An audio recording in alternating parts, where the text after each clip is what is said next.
prior to insurance, I was an HR director for a software company for 13 years. I loved it. I thought I was happy, solid income. And then I was approached by a long-term friend from high school and kind of introduced me to the insurance world. However, it was captive and it was all friend and referral based. And I don't know if any of you have ever done that, but without leads, it is tough. It is a grind. You feel like you're talking business every time you hang out with a friend or family, and it kind of makes you feel disgusting, and it just was not a good fit for me. And Connor's actually my next door neighbor, and I'm really close with his wife, Maddie. And so every time I was over there, he would kind of, poke and say, how's it going? Do you like it? And he never really offered me an opportunity. He just kind of would talk to me about how I was doing. But then, I started thinking, I'm like, how is this 23-year-old, like, how did he build a new house? How is he so mature? Like, how does he drive a nice car? Like, I'm missing something. And so every time I went over there, I would kind of talk to him about it. And he's like, if you're interested, I can talk to you about it. And so I went and sat with him. I watched one phone call. That was it. It was a lay down appointment. It was a piece of cake. And I thought, I can do this. If this 23-year-old kid can do this, I can do this. And then I just kind of never looked back. But so you only sat on one appointment. That was your training. I mean, as far as like how before you made your literally decision. One appointment, and it was a lay down. It wasn't even like a good appointment. It was an easy, yes, we want this. Like, I mean, the phone call was maybe 17 minutes long. Like, it was not a good training to see. But yeah, that was it. I sat with Connor for one phone call. That was it. And then what transpired after? What was that you made the decision to start? Is that what I did. I stayed with the other company and Equis I said I was going to do Equis part-time. That was my plan. I stayed with both for maybe a month and then switched to Equis full-time. Love it. And so tell us about that. So when you came on full-time, what does that mean to you? What kind of schedules, like how do you start working your week when you were brand new, and did it change? It was a mess in the beginning. I tell everybody it was a total train wreck. I was pouring money into leads because at that time we had the daily coaching call, and all you kept hearing was about lead investment and this and that. So I went 500 the first week, like my very first week part-time. Next week I was spending 1,000. Everything was getting declined, and I just kept doing it blindly. I'm like, this has got to work. Like, I have faith in the system. It's got to work at some point. But for the first month, I mean, it was a disaster. I had no idea what I was doing. I followed the training center to a T, and that was the only training that I got. And then, once I started figuring out my own underwriting and who to write for what, it just has skyrocketed since. Perfect. And so tell us what a typical week looks like for you from start to finish. Okay, so I take my kids to school every day in the morning. My son gets his license in 2 weeks, so I won't have to do that anymore, and I'm really excited to sleep in. But I take my kids to school and I come back and I read. I read for about 15 to 30 minutes a day. Whether it's, Equis's book of the month, or if it's some smut, I always make sure that I read in the mornings, and then I take my dog for a walk, and then I start dialing and calling. Typically between 10 and 11, I try to have my day booked by 2, because at 2, then I go and pick up my kids from school. I run them to their sports or whatever. And I typically run appointments from 3 to 8. 3 to 8. Okay. So you're doing the same day dials, same day appointments. So you're dialing for same day appointments, and you're not really big on booking out. Is that right? No, I do not book. Of course, there's the one-off people that like, no, I can't do today. I can do tomorrow. I try not to do that because I feel like those result in no-shows. They don't, no matter how much you follow up, text them, remind them. I just have done this for a year now, and I've just realized that if you don't book same day, they're going to result in no-shows. Okay. So when you start dialing around 10, are you kind of do you use the system? Do you print them out? How do you do that? Oh, I print them out. Print 'em out. I have lead stacks all over the place. Nice. Dial each lead 3 times. If they don't answer, then I send them the text on the training center of when, my available times. And then if it's a mail in, I also send a picture of the lead that they filled out and mailed in. And they go to the back of the stack if they don't book an appointment. And then, if I'm still not booked up, I go through that whole process again, call them 3 times, send them my new available times for appointments via text if they don't answer. And I do that until I have at least 8 appointments a day. 8 appointments a day. That's your goal. And if you're doing, and how many days a week do you run? Monday through Thursday. Monday through Thursday. And what did you have like an app count goal that you're searching for? That you're looking for? No, not really. I do more appointment based goals than anything. Ideally I'd like to hit 10 grand every week. But it's more appointment based than anything. Okay. So you feel good. If you've got 8 appointments, you feel like I've got a shot to have a good day. Yes. Okay. And on typically with your 8 appointments a day, if you got 8 appointments a day, 4 days in a row, what would be your no-show rate? 1 a day, maybe. 1 a day. And why do you think that is? What makes that? Because I'd say a lot of other people would say, oh my gosh, there's no way. Like my no-show rate's way, way higher than that. Why do you think it would be? I'm kind of obnoxious about it when I'm on the phone. Like if I dial somebody and they're like, yeah, like 7 o'clock works. Okay, great. Do you have any kids? Yeah, well, we have 2. Are they in sports right now?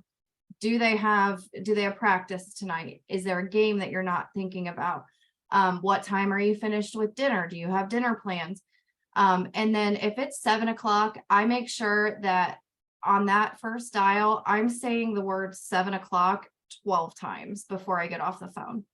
And then I get off the phone with them and very obnoxiously, I send a quick text and I said, hey, just confirmation, I'm going to call you at 7. I'll shoot you a text closer to time. Most of the time they don't reply to that. But then about an hour before, I send a text to every client about an hour before, and I say, hey, just a reminder, I'm going to call you in about an hour. Please confirm that still works. If they don't confirm, okay, fine. And then I run purposely about 10 minutes late, always, no matter what. Even if I'm just sitting there, doing pending or something, I always run late because it's a psychological thing. People want to do business with busy people. So about 10 minutes, if the appointment's at 7, I'll send a text at 7, hey, finishing up with a client.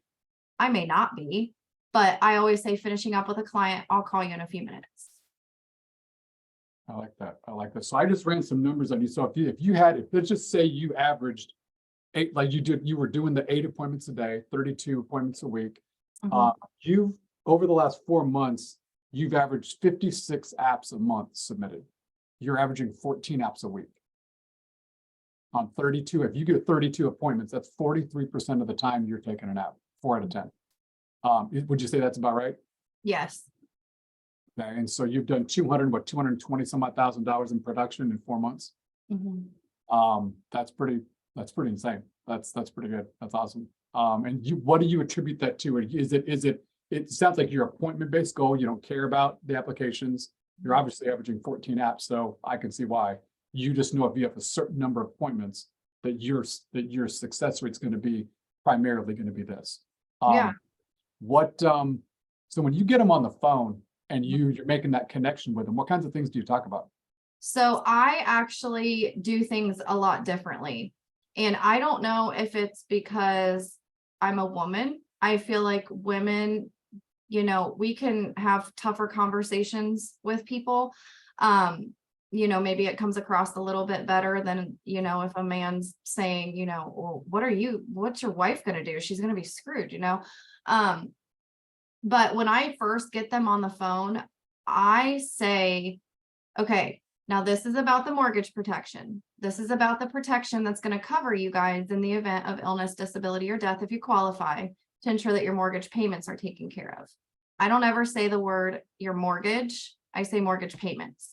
Because in the beginning, I was very focused on getting a full mortgage payoff. Well, we all know that a lot of people just don't qualify for that. And it doesn't typically make financial sense. So I say, and then I say, is that something that you were still interested in hearing about? Yes. Okay. So what my job is to go through a little bit of field underwriting with you. I'm going to ask you some questions. You're going to give me some answers. I'm going to see who and what you qualify for. If it makes financial sense for you and fits in your budget, we are going to submit an application today. Does that make sense to you? Yes. Okay, great. And are you just that matter of fact, like you just said? I am. So that's a display of confidence, whether you're new or not. So what you're saying is, if you feel like if I come across that confident, like it's my appointment, they're going to feel like they're in control, but I'm the one in control, right? Yes. And I started adding that whole, we are going to do an application sentence, because a lot of the time in the beginning, I felt like I was being a quote machine. And that is absolutely the worst thing that you can do. If somebody just wants a number, I am to the point now where I'm saying, hey, just Google mortgage protection insurance. I'm sure you can find a quote. And then I hang up and rip it up. Because if you send them a quote, you're never going to hear back from them, because they're going to go online anyways, and they're going to find something cheaper, because that's all that they care about. They don't care about what it does for them. They care about the price, because they didn't sit through an appointment and realize what your product does for them. So I do not give quotes. I do not give numbers, even if I don't think that we're moving in the direction of doing an application. What determines that? First of all, a need. I have to find a need. When I'm going through the needs analysis, if they have, millions of dollars of life insurance, if they already have a whole life policy, if their mortgage is, almost paid off, if they're extremely wealthy, they have annuities, it doesn't make sense for them. And I flat out tell them that. I'm comfortable telling them that.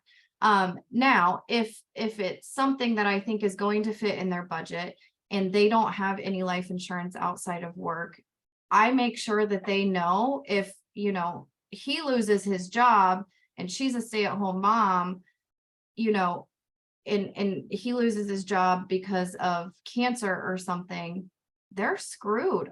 They don't have an income coming in to pay that mortgage, and those kids are going to be homeless. And I flat out say things like that, and I get away with it. So if me and my wife were sitting here and I told you I make $7,000 a month and my wife makes $3,000 a month, and together we make 10, can you walk through that with me? Like, pretend like you just did the needs analysis. And let's just say I've got a couple of meds, no big deal. So you're talking about the pain, you're finding the pain point, right? Oh yeah. It's no pain, no sale. Like, I remember that is instilled in my head from Rumbo, from the coaching calls. If there's no pain, it doesn't make sense for them. They're not going to buy anything. So how do you establish that pain? So I make 7, my wife makes 3, take that, and I'm 54, she's 52. So let's say you lose your job, you get fired. I will say, Eric, what does life look for you guys on a $3,000 a month income? Your mortgage is $2,400. Not very good. You still have other bills, right? Like, yes, absolutely. She wouldn't be able to survive off $3,000 a month. It just doesn't make sense. You guys would have to sell. You guys would have to move. Your lifestyle that you've grown accustomed to up until this point would change drastically.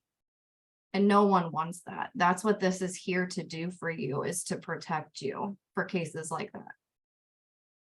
Okay, and then at that point, so I said, make total sense, Tricia. And then what do you do? Go from there. So then, Connor, I think, gives three options. I only give 2. I know that the average app at Equis is about, I think, $83 or something. So my second option is always in that range. Based on their income, I'll either go higher than that or lower than that. Give us the range of the income. What determines that? You know, it all depends on, 4,000 a month. If I'm making 4,000 a month, what's the most you'll actually show? I mean, it kind of depends because it depends on, you know, I go into, you know, how much debt do you guys have? Do you have like a car payment? Do you have like, I find out what their mortgage payment is. I find out, you know, are they paying extra on their car? Are they paying extra on credit cards?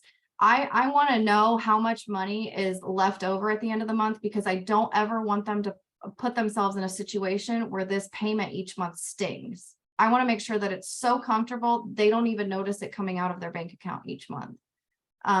So, you know, let's say each month they have, you know, $1,000 extra. I'm gonna show them a full mortgage payoff. I'm gonna show them 3-4 years of coverage. I'm gonna show them something higher hundreds, something like that. But then I'm also gonna bring it back down and I'm gonna show them the $80 mark where it's, you know, maybe 1 or 2 years of mortgage payments. Now, if they're lower income earners, you know, they're paycheck to paycheck, I'm going to do something that still makes sense for them, but it's affordable and it doesn't sting each month. So it may be $20, $30, $40 a month, but to them, it still makes sense because they're still somewhat covered, but it's affordable. Does that fall under the whole something's better than nothing kind of stuff? Something's better than nothing. And I also use the word starter policies. You know, let's do 6 months of coverage right now. Like you just moved into this house. I know things are tight. You got a lot of things coming in, going out right now. Let's just do a starter policy. It'll cover 6 months of coverage. If something happens, let's reevaluate in 6 months. I like that. I like that. When you have a couple, are you doing a lot of husband, wife, or just the main breadwinner? I do a lot of husband and wife. Okay. And the value of that is how are you kind of selling that? How are you really building the value on that? Listen, being a stay-at-home mom is more than a full-time job and more valuable than a full-time job. If that spouse dies, you now have the added cost of childcare, of, you know, I mean, and that's astronomical because I paid it for a while. Like that cost is astronomical. If that person dies, their income will go lower because now they have added costs that they didn't have before. So out of your 14 applications that you're averaging a week, because if you're doing 8 a day, that's 32 appointments a week, and you're averaging 14 apps based on what you've got in the system. How many of those are 2 app houses? Probably every other, maybe. Every other. Got it. Yeah. Love it. And then so once you give them those 2 options, let's say they choose, you know, 105 a month, and how does that work? If I go, yeah, you know what, actually, Tricia, I think I'll take the one for $105 a month. That's fine. What do you say from there, and how do you get to that application? Great. So we're going to do the application online. I can do the best field underwriting, but at the end of the day, I still have to submit you to the medical underwriters. So we still do have to do that application that I talked about in the beginning. We're going to submit you and we're going to wait to hear what they say. Now for the application, and a lot of people don't do this, but again, I'm upfront and honest. I say, now let me tell you the things that I need for the application in case you have to go and grab anything for me. They are going to ask for your social. That's so they can pull your medical and prescription history so they don't have to send a nurse out to your house. I don't know if you've ever had a nurse visit for insurance, but it's a pain in the butt. So the other thing that they're going to ask for is your driver's license. They want to make sure that you're not a crazy felon and have a bunch of DUIs. People always laugh at that. Yeah. And the third thing is they're going to ask for the bank account of where you want your premiums to come from. And that is because if you are approved, they are going to pull that first premium and you're covered immediately. And typically people don't say anything. They're good with that. And when they do, I figured out that for myself, I don't want to get to the point in the application and everyone knows it's at the end when you ask for the banking and they walk away. So I run my appointments every 30 minutes. So I don't have time for them to, sit through the application and then to walk away at the banking because they're uncomfortable. I tell them right up front, hey, these are the things I'm going to ask for. Go grab them for me so we can get through this. I can send it to you to sign and we're good. Perfect. So now at the very end, we complete it. You signed. How do you close out? How do you get off the phone? So I mean, very simply, like, if the underwriters need anything, I'll reach out to you and let you know. Typically it's about 3 to 5 days for all of our carriers to have some sort of an answer for you. If they decline you, no big deal. I'm on it. We'll get back together. We'll figure something else out. That's why I have multiple carriers. If they approve you, I'll make sure you get an electronic copy sent to your email and then one mailed out to you as well. Perfect. And how from your carriers that you use, I was talking to Connor, you kind of start with this and go with this. Well, what is that array?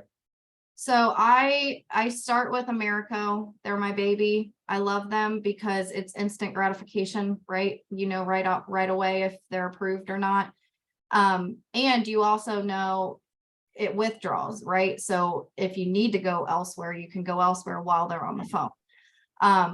Then I kind of go to Mutual of Omaha and American Amicable. Those are kind of my 2 seconds. Okay, questions for you. In regards to lead flow, so are you running primarily mortgage protection? Are you running any ethos? Are you doing anything like that? All mortgage protection. All mortgage protection, and we're just grabbing out of the op system, right? Yeah, I'm on a standing lead order. How many leads a week are you getting? 40. 40 leads a week. Okay. And regardless, so it doesn't matter whether we got, and obviously we know data's a little bit down. We know they're grabbing old stuff. Doesn't matter, right? You just need 32 appointments. Doesn't matter. Yes. Yep. And I'm kind of a lead junkie. If all of my leads hit Saturday, Tuesday, some of them have fizzled out by Wednesday, Thursday, I'll go on the map and I'll buy off the map and buy extras that week. Okay, so you just went and you'll make that determination just based on what you need. You just go get it. Okay, that's awesome. What was tough for you to learn? What was a real big learning curve for you? Underwriting. Just because I mean, it was so different where I was before, that was fully underwritten and one company. So, I mean, getting really good at asking the right medical questions. You can ask people all day long what prescriptions they have, but they don't remember the 4 that they've been prescribed in the last year, but they just don't take because they're stubborn. Just getting really good at asking the right medical questions, because a certain medication for a certain diagnosis totally changes things. Yeah. Okay. A question from one of Matthew. What do you say when someone already has a lot of life insurance already in place? Well, first of all, you need to figure out if it's with work or not. Work insurance is great. It's, like Noelle says, it's a ketchup bottle at a restaurant. You can use it while you're there. It's the cheapest coverage you're ever going to get. Max out as much as you can get. But the minute you leave, you can't take it with you. You always need outside coverage. Now, if they have a bunch of term policies, great. Let's put some permanent coverage in place, because when those terms run out, they're going to jack your rates up to thousands of dollars a month, because that's what happens. So typically I'll do more, whole life type stuff with them to get them some permanent coverage. And honestly, sometimes it just doesn't make sense. If they have millions of dollars in term and whole, it just doesn't make sense for them. Rip it up and move on. Yep. Rip it up and move on.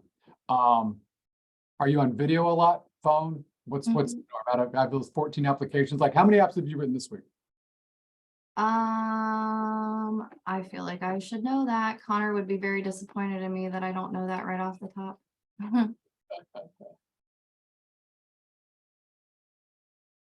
Always on video, always on whereby. I did 16 apps this week so far, and then you're running today. I am, because I was off yesterday because I was running my daughter all over the place. So typically I don't work Fridays, but I didn't work yesterday and I haven't hit my numbers appointment wise. So I am running appointments today. So, because I would say most people with 16 applications would take today off. Yeah, I know. No, I love it. I know. Here's what I love about what you said. You don't really care about the 16 applications. You keep saying, I didn't hit my appointment goal. Yeah, yeah. Because, I Connor see. has instilled in my head, he always says 24 to 32, 24 to 32. And I shoot for that 32 each week. And if I don't have that 32, I'm gonna run Friday or Saturday or Sunday evening. I'm gonna make sure that I have that 32 because don't want to make Papa Jones mad. Yeah. So we talk a lot about, making some goals, sticking to them, being a little fanatical, really intentional. And that it's hard to be disciplined, right? I mean, it is, because It it's is. implications. You could, like, nobody would be the wiser. Connor probably wouldn't even say anything to you, but you would know that I didn't Yeah. hit that goal. Yeah. And that's why you're sitting where you're sitting and doing what you're doing, because you've just said, you know what? Doesn't matter. I still got to hit my appointment goal. I love it. I love it. All right. So here, so to kind of wrap this up, and again, so I'm really grateful that you've taken the time. I know you got to get running, obviously running appointments, I should say. So we'll end this on this note. Got a lot of new people on the call. They're hearing this like, man, like, I wonder if I'm ever going to get to that point. Give like just one or two things of encouragement and maybe some training and things that you say, you know what, hey, if I'd have done this, or if I'd have, because I did this, it really helped my transition. So stick it out. In the beginning, it is a grind. It's tough. What we do is very simple, but it's tough. Don't overcomplicate it. Invest in leads and activity.